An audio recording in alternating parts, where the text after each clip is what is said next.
സത്യത്തിൽ രഞ്ജിത്ത് ഇസ്രായേൽ വന്നപ്പോൾ മുതലാണ്, അല്ലെങ്കിൽ ആ ഒരു സംഭവം മുഖത്തേക്ക് എത്തിയ സമയം മുതലാണ് രക്ഷാപ്രവർത്തനം ഇത്രയും ദ്രുതഗതിയിൽ നടക്കുന്നത് എന്നാണ് പറയുന്നത്. തന്റെ അത്രയും ആത്മബലം, അത്രയും പരിചയ സമ്പത്ത്, ഇതെല്ലാം വെച്ചുകൊണ്ടാണ് അദ്ദേഹം അവിടേക്ക് ചെന്നത്. ആ പോകുന്നതിന് തൊട്ട് മുന്നേ തന്നെ അദ്ദേഹം എല്ലാവരോടും പ്രതികരിച്ചിരുന്നു. എന്തെങ്കിലും ഒരു തുമ്പുണ്ടെങ്കിൽ രക്ഷിക്കാൻ കഴിയുമെന്ന് തന്നെ അദ്ദേഹത്തിന്റെ ആത്മവിശ്വാസം പങ്കുവെക്കുകയുണ്ടായി. കഴിഞ്ഞ ദിവസം ഈ അർജുന്റെ കുടുംബം അർജുനെ തേടി ഇത്രയും മണിക്കൂറുകളോളം വെറുതെ കളഞ്ഞതിന് കുറ്റപ്പെടുത്തുകയാണ് രഞ്ജിത്ത് ഇസ്രായേൽ. മാത്രമല്ല, രഞ്ജിത്ത് പറയുന്നത് ഇപ്പോൾ കഴിഞ്ഞ ദിവസം റഡാറിൽ ഒരു കൃത്യമായി തന്നെ മണ്ണോ കല്ലോ അല്ലാതെ ഒരു വലിയ ഈ ലോഹം തെളിഞ്ഞിട്ടുണ്ട്. അത് ഈ അർജുന്റെ ലോറി തന്നെയാണ് എന്ന് മനസ്സിലാക്കുകയും അതിൽ രഞ്ജിത്ത് ഇസ്രായേൽ അതിനെ കടുംപിടുത്തം പിടിക്കുകയും അവിടെ നമുക്ക് തിരയാം, അവിടെ നമുക്ക് അന്വേഷിക്കാം, അവിടെ അന്വേഷിച്ചാൽ കിട്ടും എന്ന് രഞ്ജിത്ത് പറയുകയും അതിന്റെ അടിസ്ഥാനത്തിലാണ് ഇപ്പോൾ കർണാടക പോലീസ് രക്ഷാദൌത്യം മുന്നോട്ട് കൊണ്ടുപോയിക്കൊണ്ടിരിക്കുന്നത്. ഈ രക്ഷാപ്രവർത്തനത്തിന് രഞ്ജിത്ത് ഇസ്രായേലിനെ എത്തിച്ചതിന് ഈ ലോറി ഉടമ മനാഫിന് നേരെ കയ്യേറ്റം അടക്കം ഉണ്ടായിരുന്നു.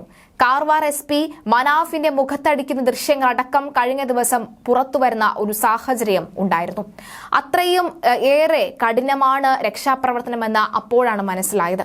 കഴിഞ്ഞ ദിവസം രഞ്ജിത്ത് എത്തിയതിനു ശേഷമാണ് തങ്ങൾക്കൊന്ന് ആശ്വസിക്കാനെങ്കിലും കഴിഞ്ഞത് എന്ന് അർജുന്റെ അനിയൻ മാധ്യമങ്ങളോട് പ്രതികരിക്കുന്ന സാഹചര്യം ഉണ്ടായിരുന്നു. അതായത് കർണാടക പോലീസിന് ഈ രഞ്ജിത്തിനെ, ഈ 33 വയസ്സുകാരനെ വേണ്ടത്ര പരിചയമില്ല എന്ന സാരം. തിരുവനന്തപുരം വിതുര ഗോഗിൽ എസ്റ്റേറ്റ് ജോർജ് ജോസഫ് അതുപോലെ തന്നെ ഐവ ജോർജ് ദമ്പതികളുടെ മകനാണ് ഈ 33-കാരനായ രഞ്ജിത്ത്. രാജ്യം നേരിട്ട പല ദേശീയ ദുരന്തങ്ങളിലും രക്ഷാപ്രവർത്തകനായി ഈ ദ്രുതകർമ്മ സേനയ്ക്കൊപ്പം രഞ്ജിത്ത് ഉണ്ടായിരുന്നു. ദുരന്ത ഭൂമിയിൽ രക്ഷാദൌത്യവുമായി ആദ്യമെത്തുന്ന സിവിലിയൻ കൂടിയാണ് അദ്ദേഹം. 2013 ഉത്തരാഖണ്ഡിൽ നടന്ന മേഘവിസ്ഫോടനം, 2018 കേരളത്തെ നടുക്കിയ പ്രളയ ദുരന്തം, 2019 കവളപ്പാറ ഉരുൾപൊട്ടൽ, 2020 ഇടുക്കി പെട്ടിമുടി ഉരുൾപൊട്ടൽ, 2021 ഉത്തരാഖണ്ഡിൽ മഞ്ഞുമല ഇടിഞ്ഞുണ്ടായ തപോവൻ ടണൽ ദുരന്തത്തിലും, കഴിഞ്ഞ വർഷം നവംബറിൽ ഉത്തരാഖണ്ഡിലെ ചാർധാം തീർത്ഥാടന പാതയിലെ തുരങ്കത്തിൽ കുടുങ്ങിയ 40 തൊഴിലാളികളെ രക്ഷിക്കാനുള്ള ദൌത്യത്തിലും മലയാളിയായ ഈ രഞ്ജിത്ത് ഇസ്രായേൽ പങ്കാളിയായിരുന്നു. സത്യത്തിൽ രഞ്ജിത്തിന്റെ അത്ര ഈ അനുഭവ സമ്പത്ത് അവിടെ തടിച്ചുകൂടിയ, അല്ലെങ്കിൽ ഇപ്പോൾ അർജുനെ രക്ഷിക്കാനായി മുന്നിട്ടിറങ്ങിയ ആ രക്ഷാ ദൌത്യ സംഘത്തിലെ ആളുകൾക്കാർക്കും ഇല്ല എന്നാണ് പല വിമർശനങ്ങളും ഉയർന്നത്. എന്തായാലും രഞ്ജിത്ത് പറയുന്ന വഴിയിലേക്ക് കാര്യങ്ങൾ നീങ്ങുന്നുണ്ട് എന്നത് യാഥാർത്ഥ്യമായിക്കൊണ്ടിരിക്കുകയാണ്.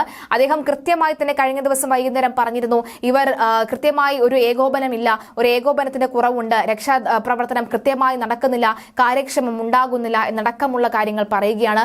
അദ്ദേഹം പറഞ്ഞിരുന്നു കൃത്യം 10 മണി വരെ, കഴിഞ്ഞ ദിവസം രാത്രി 10 മണി വരെ നമുക്ക് രക്ഷാപ്രവർത്തനം നടത്താൻ പറ്റുമെന്ന് അദ്ദേഹം പറഞ്ഞിരുന്നു. എങ്കിലും കൂടെ ഉണ്ടായിരുന്ന NDRF ഉദ്യോഗസ്ഥർ അതിന് സന്നദ്ധരായിരുന്നില്ല എന്നാണ് പറയുന്നത്. മറ്റൊന്നും കൊണ്ടല്ല, അവർ ക്ഷീണിതരായിരുന്നു, മാത്രമല്ല വെട്ടമുണ്ടായിരുന്നില്ല, കൃത്യമായ വെളിച്ചം അങ്ങോട്ടേക്ക് ലഭിച്ചിരുന്നില്ല. എന്നാൽ മാത്രം കൃത്യമായ വെളിച്ചം ലഭിച്ചാൽ മാത്രമേ സഹായിക്കാൻ കഴിയുകയുള്ളൂ, അല്ലെങ്കിൽ എന്തെങ്കിലുമൊക്കെ ചെയ്യാൻ കഴിയുകയുള്ളൂ. ഹൈ റിസ്ക് മേഖലയാണ്, മണ്ണിടിച്ചിൽ ഉണ്ടായിക്കൊണ്ടേയിരിക്കുകയാണ് എന്നടക്കമുള്ള കാര്യങ്ങൾ പറയുന്നു.